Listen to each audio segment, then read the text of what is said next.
पावनता की वसुधा पहने माला होगी।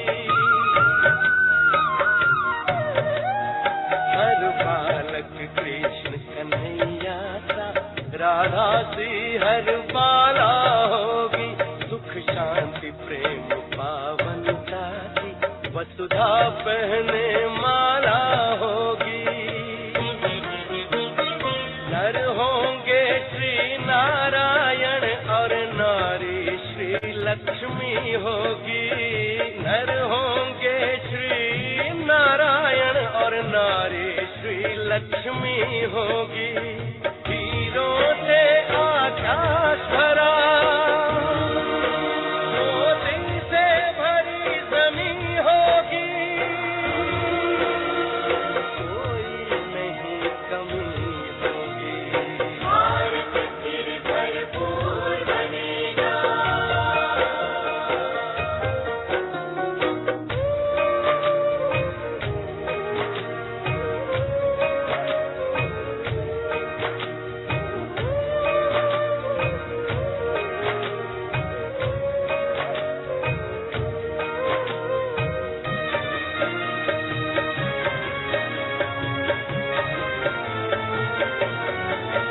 अब देर नहीं भारत का सितारा विश्व भाल पर चमकेगा। नारी शक्ति पूजित होगी, सौभाग्य का सूरज दमकेगा। अब देर नहीं भारत का सितारा विश्व भाल पर चमकेगा। नारी शक्ति पूजित होगी, सौभाग्य का सूरज दमकेगा। सत धर्म के चारों पांव पर सतयुग की सृष्टि थमी होगी। सत धर्म के चारों पांव पर सतयुग की सृष्टि थमी होगी। हीरों से आकाश भरा, मोती से भरी जमीन होगी। कोई नहीं कमी होगी। भारत फिर भरपूर बनेगा।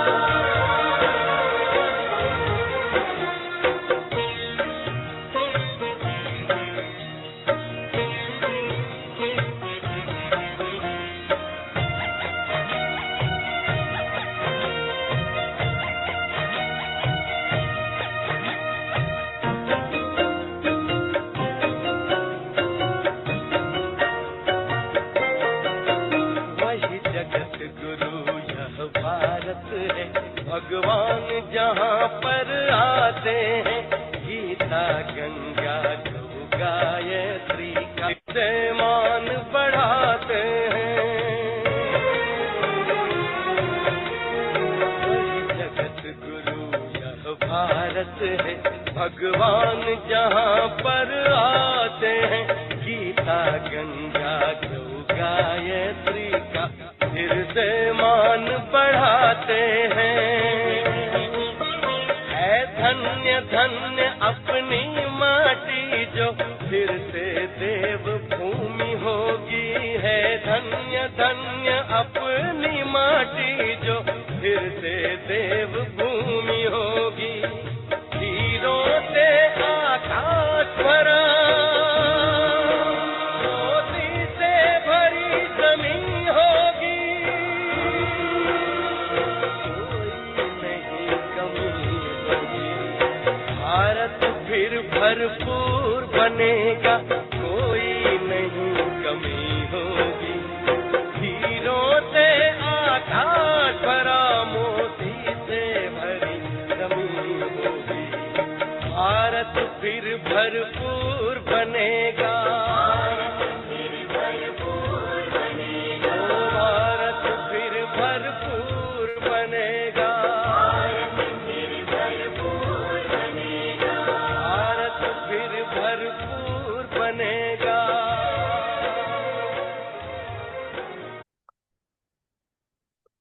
ओम शांति।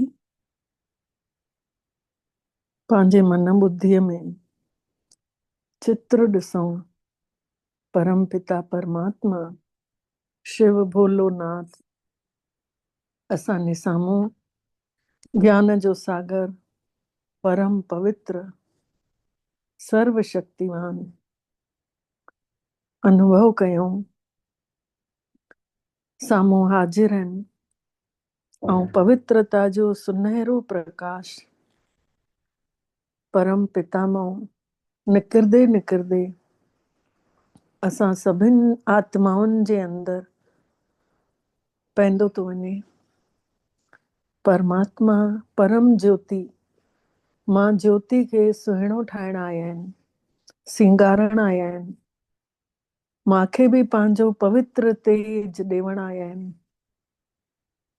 महसूस कयूं झरने वांगुरु भगवान जूं किरणा निकिरी निकिरी करे मां आत्मा में समाइजंदियूं थी वञनि। मां आत्मा सोन जहिड़ी किरणनि सां भरजंदी थी वञा। परमात्मा पिता जी मां ॿार पवित्र स्वरूप आहियां। इहो पवित्र ऐं सुहिणो प्रकाश मुंहिंजे शरीर में फैलजंदो थो वञे। मथे खां वठी किरणा पूरे शरीर में हिकु हिकु कर्मेंद्री में पवंदियूं थी वञनि। हिन शरीर जो हिकु हिकु रोम रोम परमात्मा जे प्रकाश सां भरजंदो थो वञे। पूरो शरीर चमकीलो थो थींदो वञे। मां आत्मा पूरे शरीर में पवित्र किरणनि जो दान थी ॾींदी वञा। पंहिंजे ई शरीर खे पाण ई सकाश ॾियूं। जेतिरो जेतिरो असां इहो पवित्र किरणनि जो दान ॾींदासीं ओतिरो ई असांजो ई मन शांत रहंदो। असांजूं ई कर्मेंद्रियूं शीतल थी वेंदियूं। शरीर में अंदर काई बीमारी हूंदी त ख़तम थी वेंदी। पंहिंजे शरीर खे पाण सकाश ॾियूं। परम पिता परमात्मा शिव बाबा जंहिंमां मां आत्मा जे अंदर निरंतर शक्तिशाली ॻाढ़े रंग जूं किरणा समाइजंदियूं थी वञनि। इहो ॻाढ़ो शक्तियुनि जो प्रकाश मां आत्मा में पहंदे पहंदे मूंखे मास्टर सर्वशक्तिवान था ठाहिनि। भगवान जूं शक्तियूं पाण मुंहिंजे मथां पवंदियूं थी वञनि। स्थिति पंहिंजी महसूस कयूं निरंतर शक्तिशाली थी थींदी वञे। जाते परमात्मा जो साथ आहे उते कोई कुझु नथो बिगाड़े सघे। मां आत्मा परमात्मा जी किरणनि सां शक्तिशाली थी चुकी आहियां। इहे भगवान जूं शक्तियूं मां आत्मा में भरजंदे भरजंदे मूंखे पूरो तेजोमय ठाहींदी थी वञनि। धीरे धीरे इन अभ्यास खे पक्को कंदे वञूं। हिन शरीर में असां खोड़ आराम सां रहूं था। केतिरा सुहिणा वाइब्रेशन फैलायूं था। अंदर वेठे वेठे ॾिसण वारी मां आत्मा महसूस कयूं। कननि सां ॿुधण वारी मां आत्मा, ॻाल्हाइण वारी मां आत्मा, शुद्ध मां खे जगायूं। महसूस कयूं थोड़ी देर जे लाइ पंहिंजो पाण खे रिचार्ज करण लाइ शांत मन सां भगवान जे खिचाव खे महसूस कयूं।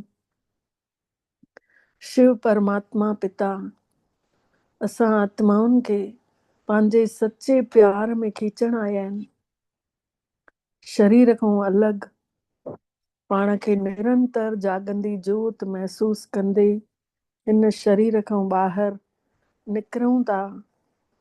धीरे धीरे सूक्ष्म ऊर्जा घर जी छत खे पार करे नीरे आसमान ॾे उॾरंदी थी वञे ऐं पंहिंजो पाण खे ॾिसूं अॻिते वेंदी थी वञे आसमान जे पासे ॾे।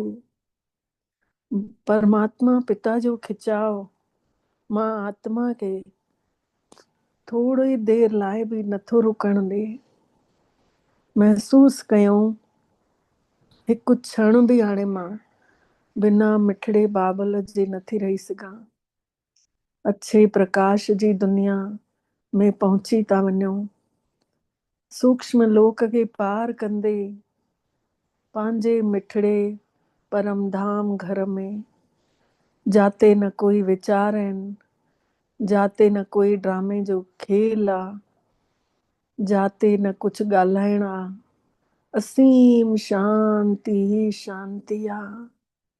मुक्त अवस्था महसूस कयूं पंहिंजे घर में पंहिंजे मिठड़े बाबा खे प्रकाशवान स्वरूप में ॾिसूं था ऐं बाबा जो तेज असां सभिनी खे खीचे थो पियो। महसूस कयूं परमात्मा जो प्यार सां भरियल किरणा असांखे स्पर्श थियूं थियनि, छुइजनि थियूं पियूं। केतिरे सुख जी मिठास थी अनुभव थिए। मन मां बार बार इहो ई थो निकिरे, बसि मुंहिंजो बाबा। केतिरो सुखनि वारो हे समय आहे जंहिं महिल मां परमात्मा जे प्यार में महसूस थी कयां, किरणनि में पंहिंजो पाण खे। मन भरपूर तो थींदो वञे परमात्मा जो शक्तिशाली प्रकाश असां आत्माउनि जे मन बुद्धि संस्कारनि में बि पवंदो थो वञे। परमात्मा जी छाप लॻंदी थी वञे। ईश्वर जा ॿार चवराइण जे क़ाबिल था थींदा वञूं।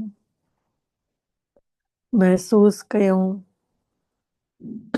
केतिरनि जन्मनि जो बोझ हुयो, केतिरी आत्मा में मैल पयल हुई, सभु ख़त्म थी करे मांखे सचो सोन वांगुरु ठाहींदो थो वञे।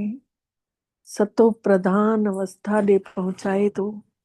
परमात्मा जो इहो पवित्र प्रकाश मां आत्मा खे सनानु कराए थो। पवित्र किरणनि सां मुंहिंजो मन जो बोझ हल्को थो थींदो वञे। सभु कुछ हल्को थो नज़र अचे। महसूस कयूं मां केतिरो थकिजी पई हुयमि।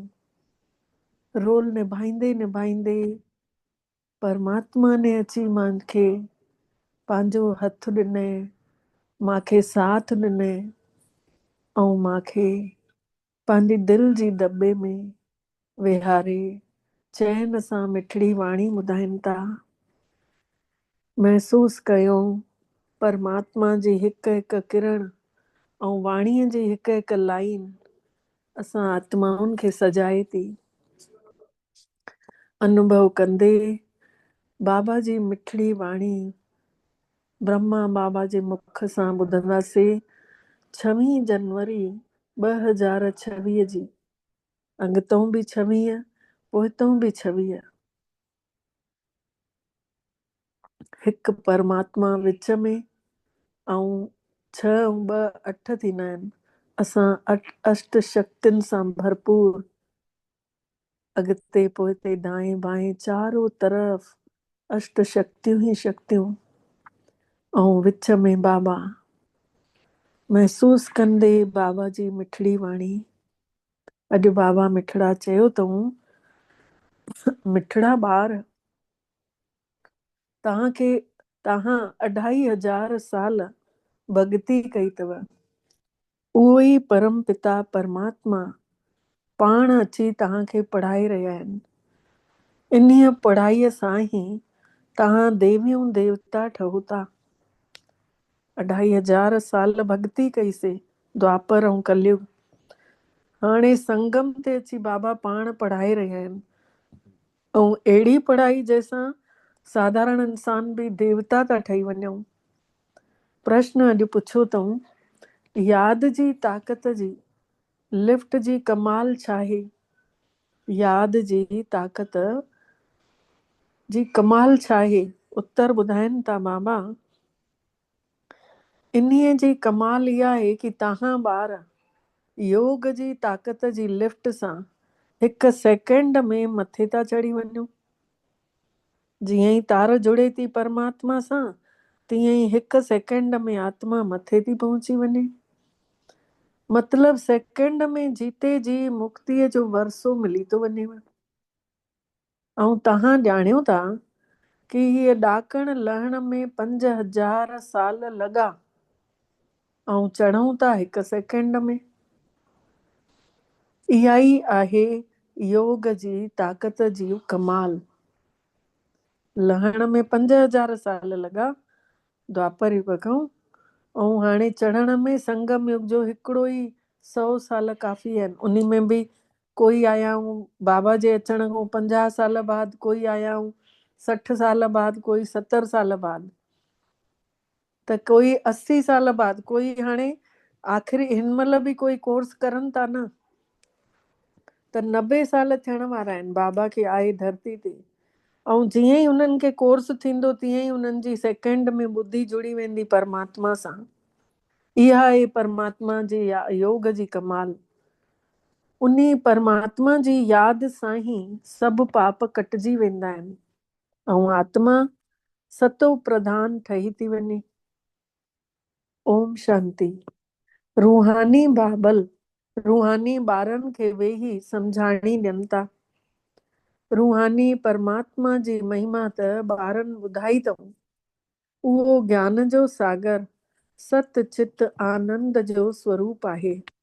सचो बि आहे। असांजे चित्त में आनंद तो ॾींदो रहे। शांतीअ जो सागर आहे। उन्ही खे सभु केतिरा टाइटल ॾींदा आहिनि। हाणे परमात्मा आहे ज्ञान जो सागर। ऐं हिन महिल जेके बि माण्हू आहिनि सभु ॼाणनि था कि उहे भक्तीअ जो सागर आहे। दुनिया वारा भक्ति करनि था त उहे चवनि था भक्तीअ जो सागर आहे। असां ज्ञान था ॿुधूं त असां चऊं था ज्ञान जो सागर आहे। भक्तीअ में जेको घणो अॻिते थो हली वञे त उन्ही खे बि सम्मान ॾींदा आहिनि दुनिया में। कोई कंहिंखे मनी मन श्लोक कंठस्थ थी वेंदा आहिनि। त हिन महिल कलयुग में आहे भक्ति, ऐं जेॾी भक्ति आहे ओतिरा दुख बि आहिनि। ऐं सतयुग में आहे ज्ञान, ज्ञान आहे त सुख बि आहे। ईअं न कि उते ज्ञान आहे तो हीअ महिमा जेका आहे छड़ी हिकु परमात्मा जी आहे ऐं ॿारनि जी महिमा बि आहे। हीअ महिमा हिकु परमात्मा जी आहे, ज्ञान सागर जी, ऐं उन सां गॾु उन जे ॿारनि जी। छो कि परमात्मा पंहिंजे ॿारनि खे पढ़ाइनि था। मतलब यात्रा बि सेखारनि था न, गॾु गॾु पढ़ाइनि त था, योग बि सेखारनि था। बाबे ने सम्झायो अथऊं कि 2 यात्राऊं आहिनि। भगत तीर्थ कंदा आहिनि, चारों तरफ़ चक्कर लॻाईंदा आहिनि, त जेतिरो समय चारों तरफ़ चक्कर लॻाईंदा आहिनि ओतिरो समय विकारनि में न वेंदा आहिनि। मतलब तीर्थ करण वेंदा आहिनि त ओतिरा ॾींहं हुजनि बुरायूं, मतलब न दारू पींदा, न नॉनवेज खाईंदा। कॾहिं बद्रीनाथ वञनि था त कॾहिं काशी वञनि था, चक्कर लॻाईंदे रहनि था। त भक्ति कनि था भॻवान जी। हाणे भॻवान त हिकु हुजणु घुरिजे न, सभु पासे त चक्कर न लॻाइणु घुरिजे न। शिव बाबा जे तीर्थ जो बि चक्कर लॻाइनि था। सभिनी शिव बाबा जो तीर्थ सभिनी खां वॾो बनारस खे चयो वियो आहे, जंहिंखे शिव जी पुरी बि चवंदा आहिनि। चारों तरफ़ वेंदा आहिनि, जंहिंजो दर्शन करण वञनि था, जंहिंजी भक्ति कनि था, उन्ही जी ही बायोग्राफी नथा सुञाणनि। उन्ही जो कुझु बि पतो कोन अथनि। इन करे उन्हनि खे चइबो आहे अंधश्रद्धा। कंहिंजी पूजा करणु, मथो टेकणु, उन जी जीवन कहाणी खे न ॼाणणु, उन खे चइबो आहे अंधी श्रद्धा। घर में बि मनाइनि था, देवियुनि जी केतिरी त पूजा कंदा आहिनि। मिट्टी जी या पत्थर जूं देवियूं ठाहे उन्हनि खे ॾाढो सिंगारनि था। सम्झो कि लक्ष्मीअ जा चित्र ठाहिनि था, त उन्हनि खां पुछो कि हिन जी बायोग्राफी त ॿुधायो, लक्ष्मी खे पूॼो था त हिन जो ॿुधायो त सही, हीअ केरु हुई, कॾहिं आई? त सतयुग जी महाराणी हुई चइनि था दुनिया वारा। त्रेता जी वरी सीता हुई। बाक़ी हिननि केतिरो समय राजाई कई, लक्ष्मी नारायण जो राज्य कॾहिं खां कॾहिं ताईं हलियो, इहो बि कोई नथा ॼाणनि। माण्हू भक्तीअ जो रस्तो अपनाइनि था, उन में यात्राऊं करनि था, तीर्थ करनि था। इहे सभु आहिनि भॻवान सां मिलण जा तरीक़ा। शास्त्र पढ़णु, इहो बि सोचंदा आहिनि इन सां भॻवानु मिलंदो, इहो बि तरीक़ो आहे परमात्मा सां मिलण जो। पर भॻवानु आहे काथे? चवंदा आहिनि उहो त सभ में आहे। हाणे तव्हां ॼाणियो था कि पढ़ाईअ सां असां हे देवियूं देवता ठहूं था। भॻवानु पाण अची करे पढ़ाए थो। जंहिंजे मिलण लाइ 2500 साल भक्ति जो रस्तो हले थो। परमात्मा पाण अची पढ़ाए थो, जंहिंजे मिलण लाइ 2500 साल असां भक्ति कईसीं। चऊं था बाबा अची करे पावन ठाहियो, पंहिंजो परिचय बि ॾियो कि तव्हां आहियो केरु। त बाबा ने सम्झायो अथऊं कि तव्हां बिंदी आहियो ऐं आत्मा खे ई हिते शरीर मिले थो, इन करे हिते ई कर्म करे थी। देवताउनि जे लाइ चवंदासीं कि सतयुग में राजा ई करे विया। क्रिश्चन त सम्झंदा आहिनि कि बरोबर भॻवान ने स्वर्ग ठाहे, असां उन में न हुयासीं। क्रिश्चन इहे सम्झंदा आहिनि कि भारत में स्वर्ग हुयो, छोकी उहे जन देर सां आया आहिनि। त उन्हनि जी ॿुधी वरी बि बाबा चइनि था सुठी आहे। भारत में रहण वारा ई सतो प्रधान बि ठहनि था, त वरी तमो प्रधान बि ठहनि था। उहे एतिरो सुख ई नथा ॾिसनि, त दुख बि एतिरो नथा ॾिसनि। भारत में रहण वारा एतिरो सुख बि नथा ॾिसनि, त दुख बि नथा ॾिसनि। हाणे पिछाड़ीअ जा क्रिश्चन केतिरा सुखी पिया आहिनि। पहिरियों त उहे बि ग़रीब हुया। पैसे सां पैसो त महिनत सां कमायो वेंबो आहे न। त पहिरियों हिकिड़ो ई क्राइस्ट अचे थो, पोइ वरी उन जो धर्म स्थापित थिए थो, पोइ वरी उहे वधंदा था वञनि। क्रिश्चियन वरी वधंदा था वञनि, ॾिसंदे ॾिसंदे हेॾो वॾा क्रिश्चियन ज्यादा खां ज्यादा वण थो ठही वञे उन्हनि जो बि। पर उन जो बि आधार छा आहे? देवी देवता घरानो। असां ई हुयासीं आधार। असां खां पोइ ई जेसि महिल 2500 साल गुज़रंदा त्रेता युग खां पोइ, असां ई वरी ॿियनि धर्मनि में हली था वञूं। पोइ वरी बाबा अची करे असांखे कढे थो, ॻोल्हियूंसि था। पहिरियों हिकिड़ो ई ब्रह्मा हुजे थो, पोइ वरी ब्राह्मण, उन जा गोद वरतल संतान वधंदा था वञनि। परमात्मा पढ़ाए थो त केॾा ढेर ब्राह्मण था थी वञनि। पहिरियों त हे हिकिड़ो ई हुयो न, ब्रह्मा बाबा। हिक सां केतिरा वधनि था, केतिरा थियणा आहिनि, अञा बि केतिरा वधणा आहिनि। जेतिरा सूर्यवंशी चंद्रवंशी देवताऊं हुया, ओतिरा सभु वरी ठहिणा आहिनि। हाणे बि जेतिरा सूर्यवंशी चंद्रवंशी देवताऊं हुया, ओतिरा ई ठहिणा आहिनि। पहिरियों आहे हिकिड़ो परमात्मा, उन जी आत्मा त आहे ई आहे। परमात्मा जी असां आत्माऊं केतिरी संतान आहियूं, केतिरियूं आहिनि। असां सभु आत्माउनि जो पिता त हिकिड़ो ई अनादि पिता आहे, जंहिंजो कॾहिं कोई अंत न पाए, अनादि खां हलंदो आयो आहे। पर असां जेके आहियूं शरीरनि में वञी वरी वरी मेरा था थी वञूं, उहो हमेशह प्योर आहे। पोइ वरी सृष्टिअ जो चक्र घुमंदो थो रहे। सभु माण्हू त हमेशह जा हूंदा कोन आहिनि। आत्माउनि खे अलॻि अलॻि रोल निभाइणो पवंदो आहे। हिते हिकु ग्रुप में आहियूं, रायपुर जे सिंधी ग्रुप में, जंहिंमें छड़ो सूचना ईंदी आहे कि केरु गुज़ारियो। त रोज़ु ॾिसंदी आहियां 10-12 ॼणा रोज़ु सिंधी ख़तमु। अॼु फलाणे शरीर छॾे, अॼु फलाणे शरीर छॾे। त मंथन हलंदो आहे कि भई इहे आत्माऊं वरी वञी ॿिए हंधि रोल निभाईंदियूं। त आत्माउनि खे अलॻि अलॻि रोल निभाइणो आहे। हिन वण जो पहिरियों पहिरियों मतिलबु थुर आहे देवी देवताउनि जो, पोइ वरी मतिलबु तनो आहे देवी देवताउनि जो, उन खां पोइ वरी ॿियूं ॿियूं ब्रांच निकिरनि थियूं ॿियनि ॿियनि धर्मनि जूं। आहिनि सभु देवी देवता, जड़ उहा ई आहे, जड़ जे बगल में परमात्मा जे साम्हूं। त परमात्मा पिता वेही पंहिंजे ॿारनि खे सम्झाणी था ॾियनि कि ॿारो मां अची करे छा कयां थो। आत्मा में ही त धारणा थिए थी। परमात्मा वेही ॿुधाइनि था कि मां अचां कीअं। शिव बाबा वेही ॿुधाइनि था कि मां अचां कीअं। तव्हां सभु जॾहिं अपवित्र थियो था त यादि कयो था न, जॾहिं अपवित्रता थियो त यादि कयो था न। सतयुग त्रेता में त तव्हां सुखी हुयव, त यादि ई न कंदा हुयव।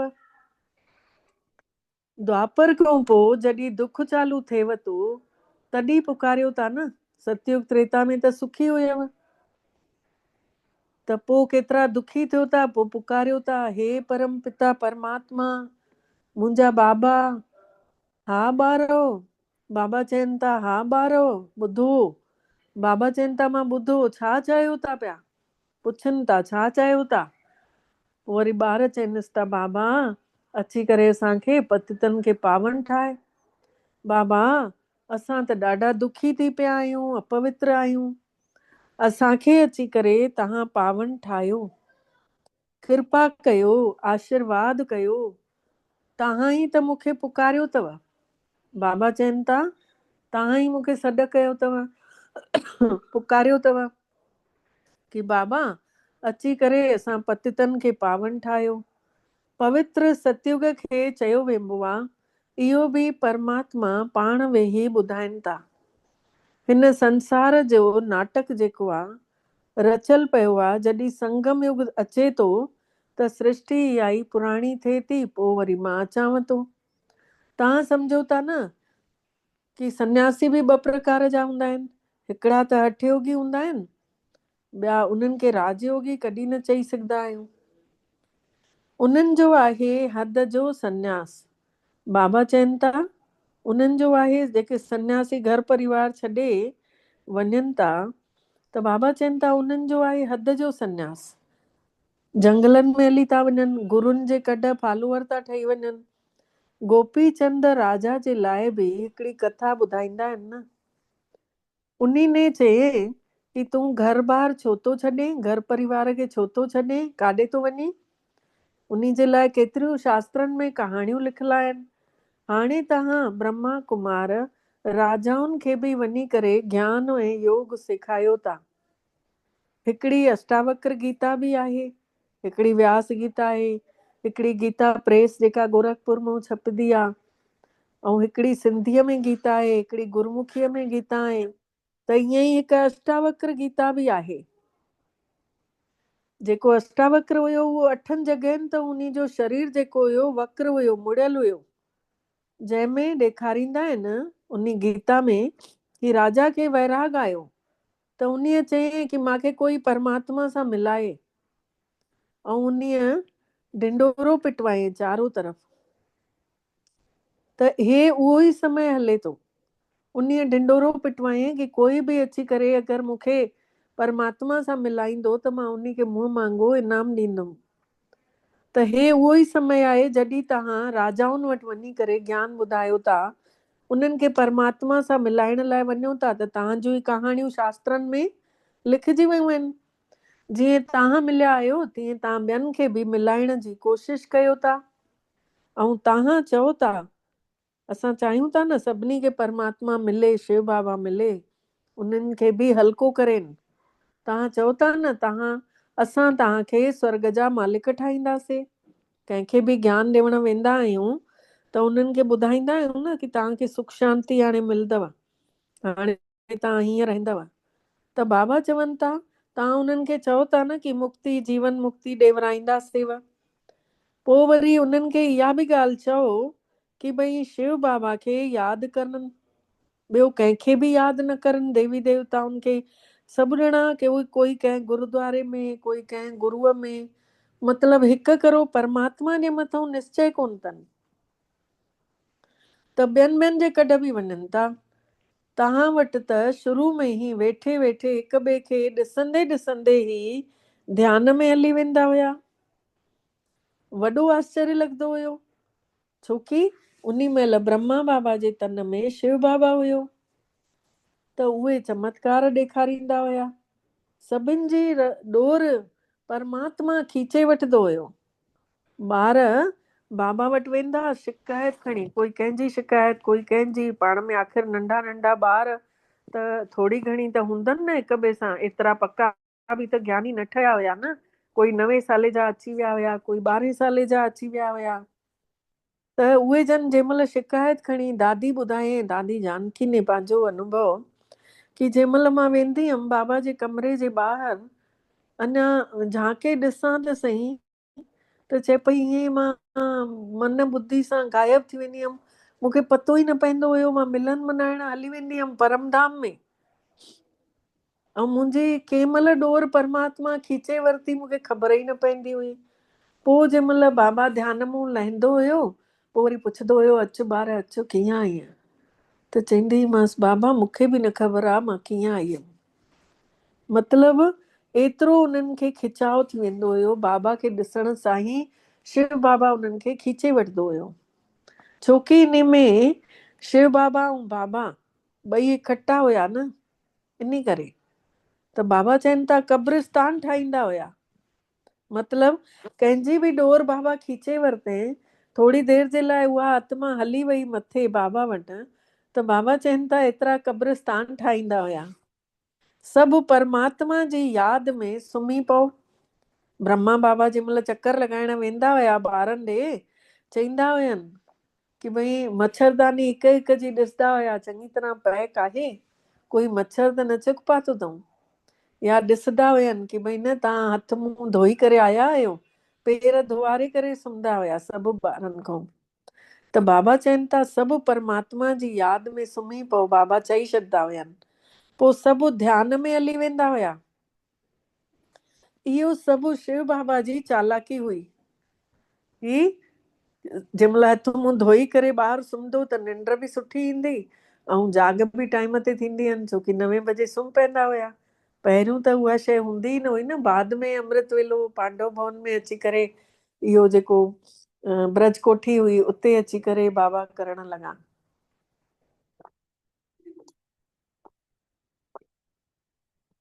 त बाबा चवनि था इहा शिव बाबा जी चतुराई हुई। इन खे वरी माण्हू कोई जादू सम्झण लॻा, ऐं हुयो त शिव बाबा जो खेल। ब्रह्मा वीचारे जो कहिड़ो कसूर, ब्रह्मा जे मथां बि ॾोह लॻा, कलंकी धर, तॾहिं त चवंदा आहिनि न कि कलंक लॻसि उन जे बि मथां, कि भई हिनने हे कयो अथईं, हे कयो अथईं, ॿारनि खे भॼाए वठी आयो आहे। त परमात्मा जादूगर त उहो हुयो, सौदागर उहो हुयो, रत्नागर उहो आहे, रतन थो ॾे रोज़ रोज़ ज्ञान जा, ऐं अहिड़ो सचो सौदो थो कराए छॾे कि असांजूं कौड़ियूं वठे थो ऐं असांखे हीरा थो ॾे, जादू थो करे छॾे। धोबी बि आहे, आत्मा जी मैल छॾाए थो। सोनारो बि आहे, जेको आत्मा में खाद पइजी वई आहे, उन खे तपस्या जी बाहि में साड़े साड़े सचो सोन थो ठाहे छॾे। वकील बि आहे, छोकी सभिनी खे रावण जे जेल मां छॾाए थो पियो। रावण जी कैद में फाथल हुयासीं, असांजो केस उहो ई थो लड़े पियो, ऐं सभिनी खे पूरो मुक्त थो कराए छॾे विकारनि जे जेल मां। उन्ही खे ई सभु सॾु कंदा आहिनि कि हे पतित पावन। केॾा नाला अॼु खयां अथई बाबा जा। हे पतित पावन, हे परे खां परे रहण वारा, दूर देश जा रहण वारा, असांखे अची करे पावन ठाहे वञो। हर कोई पुकारेसि पियो, अचो अचो असां हिन गंदे संसार में अची, अपवित्र शरीर में अची करे असांखे पवित्र ठाहे वञो। परमात्मा खे हर कोई पुकारियूं पिया। हिन महिल तव्हां उन्ही जो बि अर्थ सम्झो था कि पतित पावन कंहिंखे चवंदा आहिनि। परमात्मा पाण अची करे तव्हांखे ॿुधाइनि था। भॻवानु आयो आहे, पाण अची करे सम्झाणी ॾे थो पियो। छा थो सम्झाए? कि हिन महिल तव्हां उन जो अर्थ सम्झो था कि भॻवानु आयो आहे अची करे असां ॿारनि खे हिन रावण जे देश में, बाबा खे सॾु कयो अथसि, उहो त परम धाम में वेठो हुयो, पंहिंजो कमु करे पियो उतो ई, पर सॾु कयोसीं अची करे असांखे पावन ठाहे वञ। स्वर्ग ठाहिण जे लाइ मूंखे नरक में रावण जे देश में सॾु कयव, ऐं हाणे चओ था असांखे सुखनि जे संसार में वठी हल, सुख धाम में वठी हल। त हिन महिल तव्हां ॿारनि खे वठी थो हलांव न, बाबा चवनि था मां वठण आयो आहियां त तव्हांखे वठी थो हलांव न हाणे। त इहो ई अथव ड्रामो, इन खे चईंदासीं नाटक। ना अटक, काथे अटकणो न आहे। हे नाटक हले थो, इन में अटकणो न आहे, हलदे रहणो आहे। चईंदा आहिनि ठहरा पाणी सड़ने लगता बहता निर्मल रहता है। जेको वहंदड़ पाणी हूंदो आहे उहो निर्मल थींदो रहंदो आहे, थींदो वेंदो आहे पाण ई, उन जो कचिरो वेहंदो रहंदो आहे। ऐं जेको पाणी बीजल हूंदो आहे उन में काई ॼमी वेंदी आहे, बदबू अची वेंदी आहे। त असांखे पाणीअ जो गुण खणणो आहे, सरल बि थियणो आहे, जाते बि खॾ खुॾो ॾिसंदो आहे होॾे हली वेंदो आहे, भरिजी वेंदो आहे। ऐं वहंदे रहणो आहे, कॾहिं कंहिंजो भलो, कॾहिं कंहिंजो पुण्य कर्म, कॾहिं कंहिंखे सहयोग, कॾहिं मन जो सहयोग, कॾहिं तन जो सहयोग, कॾहिं धन जो सहयोग, कुझु न कुझु त ॾींदे ई रहणो आहे। सॼे ॾींहं में पंहिंजी चेकिंग पाण करणी आहे, मां कंहिंखे तन जो सहयोग कयो, कंहिंखे मन जो कयो, कंहिंखे धन जो कयो। त बाबा चवनि था इहो ई अथव ड्रामो। मां तव्हांखे जेका राजाई ॾिनी हुई उहा पूरी थी वई। द्वापर खां वठी रावण जी राजाई हली हुई, 5 विकारनि में किरियव, उन्ही जा बि चित्र अथव जगन्नाथपुरीअ में। पहिरें नंबर में जेको हुयो उहो ई वरी 84 जन्म वठी हाणे पिछाड़ीअ में आहे। श्री कृष्ण जेको हुयो पहिरें नंबर ते राजकुमार, उहो ई हाणे जन्म वठी वरी 84 जन्म में पिछाड़ीअ में आहे ब्रह्मा बाबा। उन्ही खे ई पहिरें नंबर में वञिणो आहे। हे ब्रह्मा वेठो अथव, हे विष्णु बि वेठो अथव। इन्ही जो पाण में छा अथनि संबंध, कोई मिट माइट लॻनि, दुनिया में कोई नथा ॼाणनि इन ॻाल्हि खे कि ब्रह्मा ई विष्णु ठहे थो, विष्णु ई वरी ब्रह्मा ठहे थो। ब्रह्मा सरस्वती भी असुल में सतयुग जा मालिक लक्ष्मी नारायण हुया। ब्रह्मा ऐं सरस्वती मतलब मम्मा ओम राधे, ॿई सतयुग जा मालिक लक्ष्मी नारायण हुया। हिन महिल नरक जा मालिक आहिनि। हिन महिल हे तपस्या करे रहिया आहिनि लक्ष्मी नारायण ठहण जे लाइ। दिलवाड़ा मंदिर में पूरो यादगार आहे न, परमात्मा भी हितड़े ई आया आहिनि, हिते ई आया आहिनि, आबू रोड में ई। इन करे हाणे लिखनि बि था कि आबू सभिनी तीर्थनि में महान तीर्थ आहे, सभिनी धर्मनि में तीर्थनि में मुख्य तीर्थ आहे आबू। छोकि हिते ई परमात्मा अची करे सभिनी धर्मनि जी सदगति कनि था। हिकिड़ी इहा ई संस्था आहे जंहिंमें हिंदू, मुसलमान, सिख, ईसाई सभु आहिनि। सभु या देवी देवता धर्म जा, बाबा ने ॿुधाए न पहिरियों इन खां। उहे ई हाणे ट्यूब्स ठही ॿियनि धर्मनि में हली विया हुया, हाणे सभु वरी सां इहो ई ज्ञान ॿुधी वरी सां पंहिंजी जॻह ते अची सेट थियनि था देवी देवता घराने में। त जेके हिते ई परमात्मा अची करे सभिनी धर्मनि जी सदगति कनि था आबू में। तव्हां शांति धाम मां थी करे पोइ वरी स्वर्ग में वञो था पिया, बाक़ी सभु शांति धाम में था हली वञनि। जंहिंखे ज्ञान न मिलियो आहे उहे त शुरूअ में सतयुग में नथा अचनि, त उहे वञी शांति धाम में वञी वेही था रहनि। उहो आहे जड़ यादगार, हे आहे चैतन्य यादगार। जेको उते ॾिनल आहे, उते दिलवाड़ा मंदिर आबू में, उहो जड़ यादगार आहे।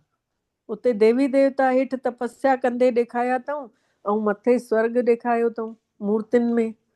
ऐं हिते असां आबू रोड में त चैतन्य आहियूं, जीता जागदा आहियूं, तपस्या कयूं था। जॾहिं तव्हां चैतन्य में उहे ठही वेंदव त पोइ वरी हे मंदिर सभु ख़तम थी वेंदा।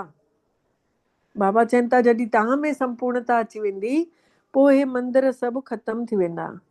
पोइ वरी भक्तीअ में हे यादगार ठाहींदव वरी सां।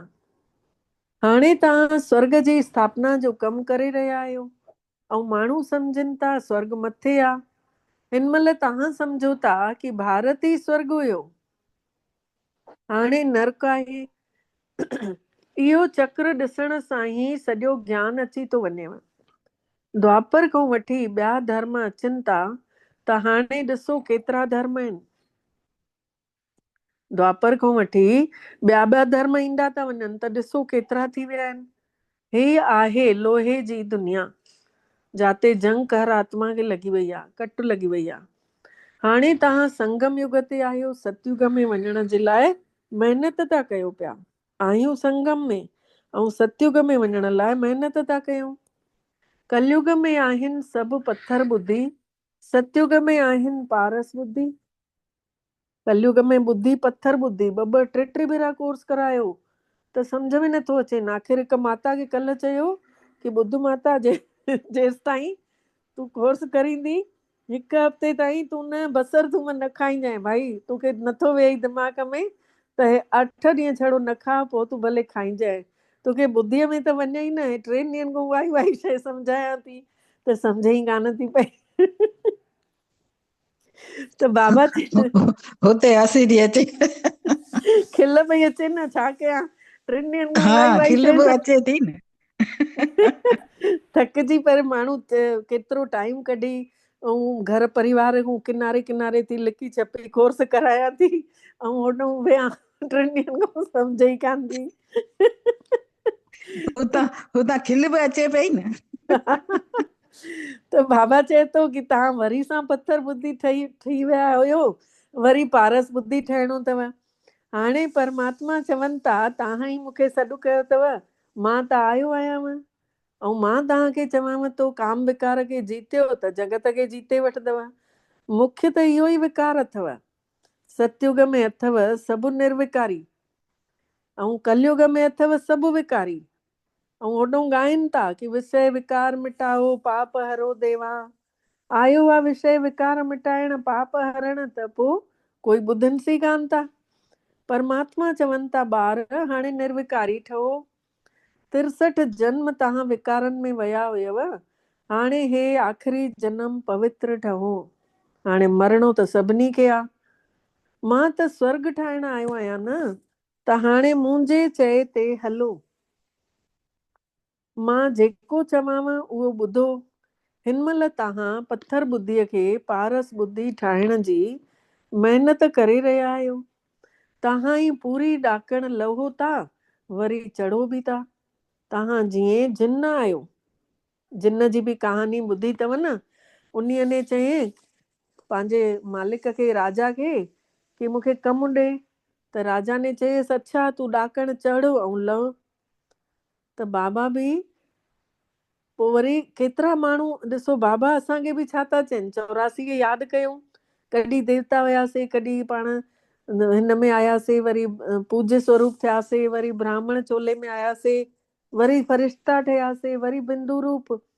त इहा ई कहाणी त बाबा घुमाए फिराए कंहिं महिल सृष्टि चक्र ते तो सम्झाए, कंहिं महिल 84 जी सीढ़ी ते तो सम्झाए। घणा ई माण्हू चवंदा आहिनि न भॻवान खे छा पई हुई जो खणी ॾाकण लाहे ऐं चाढ़े थो। भॻवान खे छा थियो जो अहिड़ी ॾाकण ठाही अथई।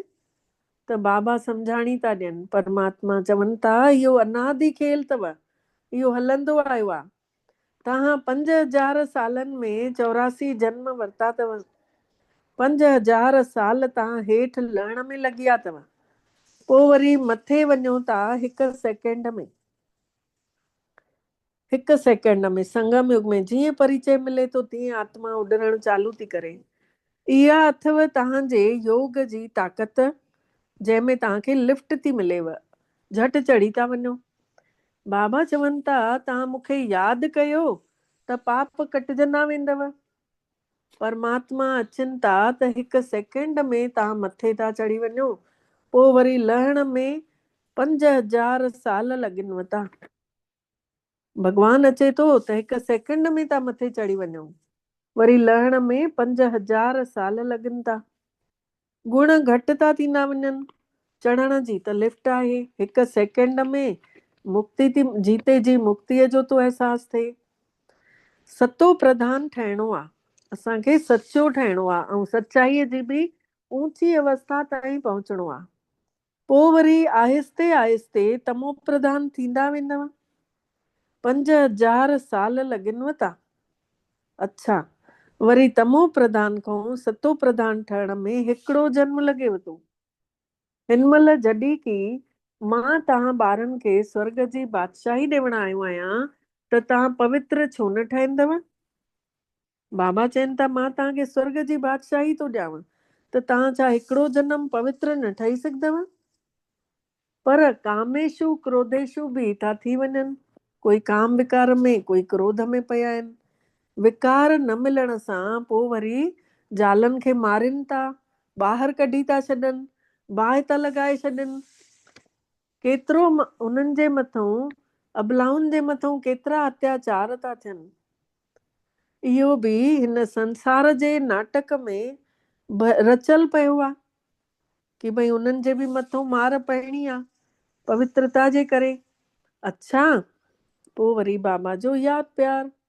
अच्छा, मिठड़े मिठड़े सिकी लधे ॿारनि प्रति माउ पीउ जो यादि प्यार ऐं गुड मॉर्निंग। रूहानी बाबल जी रूहानी ॿारनि खे नमस्ते। ऐं असां रूहानी ॿारनि जी बि रूहानी मिठड़े बाबल खे दिल जो यादि प्यार, गुड मॉर्निंग ऐं नमस्ते बाबा, नमस्ते। शुक्राना बाबल, तव्हांजा बारंबार शुक्राना जे तव्हां असांखे पंहिंजो कयव ऐं असां सभिनि जो पदमा पदम भाग्य जाॻायव। सार आहे, पहिरियों पॉइंट आहे संसार जो मालिक ठहण लाइ ऐं संसार जी बादशाही वठण लाइ मूंखे हिकु ॻाल्हि काम विकार जे मथां जीत पाइणी आहे। पूरी तरह निर्विकारी ज़रूरु थियणो आहे। ॿियो पॉइंट आहे, जीअं असांखे बाबो मिलियो आहे,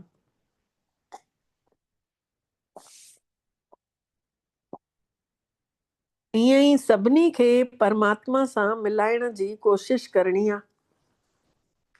परमात्मा जी सही पहचान ॾियणी आहे ऐं सच्ची सच्ची यात्रा सेखारणी आहे। भॻवान जी पहचान बि ॾियूं ऐं सभिनी खे इहा रूहानी यात्रा बि सेखारियूं कि कीअं आत्मा वेंदी आहे परम धाम, कीअं उते परमात्मा जे अॻितो वेही पंहिंजी शक्तियूं भरे थी।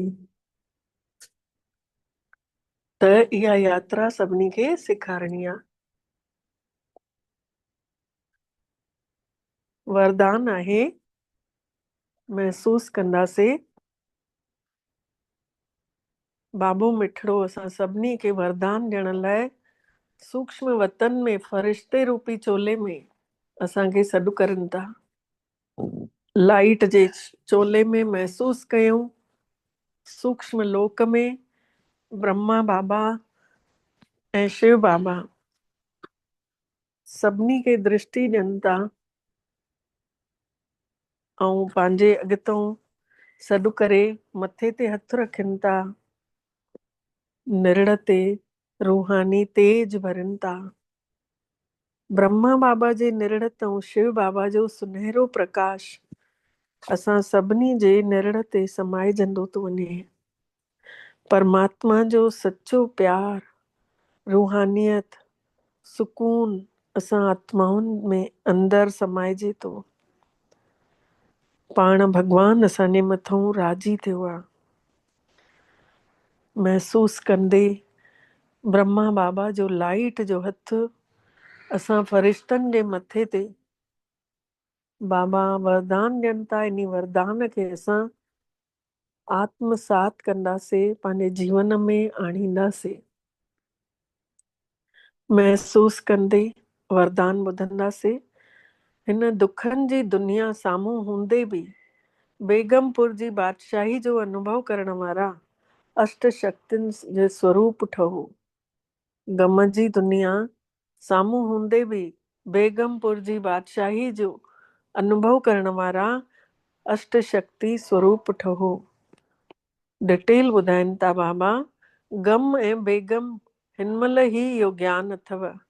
गम जी दुनिया साम्हूं हूंदे बि हमेशह बेगमपुर जी बादशाही खे महसूस करणु, इहो ई अष्ट शक्ति स्वरूप, इहो ई कर्मेंद्रनि खे जीतण जी ॿारनि जी निशानी आहे, जेके कर्मेंद्रनि खे जीते था वठनि। जेके ॿार दुखनि जी दुनिया में रहंदे बि सुख जो अनुभव था करनि, छोकी उन्हनि उहो अष्ट शक्ति स्वरूप ठही कर्मेंद्रनि खे जीतनि था। मतलब अष्ट शक्तियूं कहिड़ियूं? उहे समाइण जी, सहन करण जी, सामनो करण जी, सहयोग करण जी, परखण जी। सभु परखण अची वेंदो त माण्हू सुठे सां निर्णय करे सघंदो, ऐं निर्णय करे वठंदासीं त पोइ वरी सहयोग ॾेई वठंदासीं, हर ॻाल्हि में अॻिते वधंदा वेंदासीं।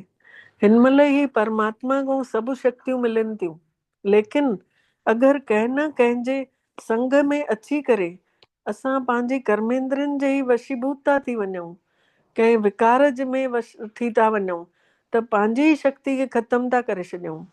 पोइ वरी बेगमपुर जो नशो, जेको ख़ुशी मिलियल आहे, उहा पंहिंजो पाण ख़तम थी वञे, छोकी विकारनि में कर्मेंद्रनि जे वशीभूत थी वियासीं। त बेगमपुर जा बादशाह बि कंगाल था ठही वञो। स्लोगन आहे अॼु जो, दृढ़ता जी शक्ति हमेशा गॾु हुजेव त सफलता तव्हांजे गले जो हार अथव। दृढ़ता जी शक्ति अगरि हमेशा गॾु अथव त सफलता तव्हांजे गले जो हार अथव। अव्यक्त इशारे जो पॉइंट आहे, हिन अव्यक्त महीने में बंधन मुक्त थी करे जीवन मुक्त स्थितिअ जो अनुभव कयो। पंहिंजी सोच जे तूफ़ान जो कोई बि संबंध सां, प्रकृति या समस्याउनि सां तूफ़ान ऐं विघ्न त ईंदा ई आहिनि सोच सां।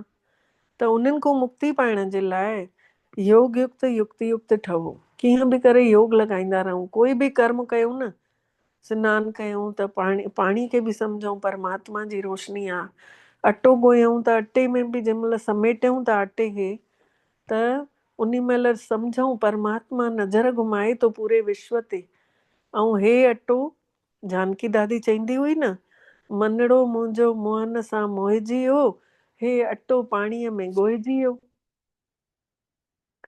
त ईअं हर कर्म खे न गॾु बाबा खे खणी करे कंदा रहूं त योग युक्त सॼो ॾींहुं बीतजी वेंदो। त जेसीं ताईं योग युक्त न आहियूं तेसीं ताईं त विघ्ननि सां भरियल पिया आहियूं। कोई न कोई विघ्न अची करे बुद्धीअ खे फेरे, चमाट हणी माया हली थी वञे। पोइ छा था कयूं? पोइ वरी उन ई ॻाल्हि जे बारे में सोचूं था। त इन खां सुठो सभु समय उन जी यादि अंदरि भरियल हुजे ऐं हथनि सां कर्म कंदा रहूं। अच्छा, ओम शांति।